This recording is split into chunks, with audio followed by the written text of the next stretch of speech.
સુરતમાં લિફ્ટ તૂટી પડતા એક કામદારનું મોત થયું છે। યુવકના મોતને લઈને પરિવારજનોએ કોન્ટ્રાક્ટર પર ગંભીર આક્ષેપો કર્યા। સાથે જ ન્યાય ન મળે ત્યાં સુધી મૃતદેહ ન લેવાની ચીમકી ઉચ્ચારી છે।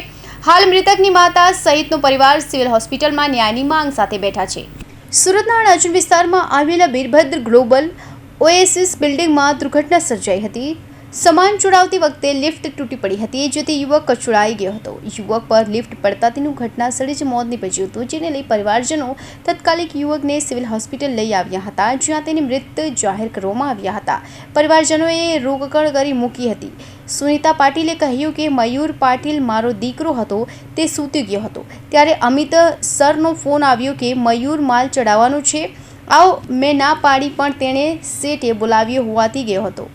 1 કલાક થઈ ગઈ હતી, જેથી હું ઉપર ગઈ હતી। મેં કહ્યું કે આ પથ્થર ઉપર ન જાય। તેમાં 3 આદમી ઉપર હતા, એક નીચે હતો।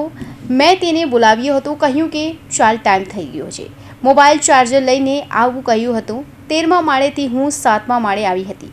ઝૂલો હલતો હતો, જેથી મેં જોયું કે લિફ્ટ નીચે પડી, તેની સાથે મારો દીકરો પણ નીચે પડ્યો હતો। મારી પાસે કોઈ નહોતું, ચારેયને પકડીને બહાર કાઢ્યા હતા। મારો દીકરો જ ઘર ચલાવતો હતો। મને ન્યાય નહીં મળે ત્યાં સુધી હું કોઈને મૃતદેહને હાથ લગાવવા નહીં દઉં। Bureau report, Hind TV news, Surat.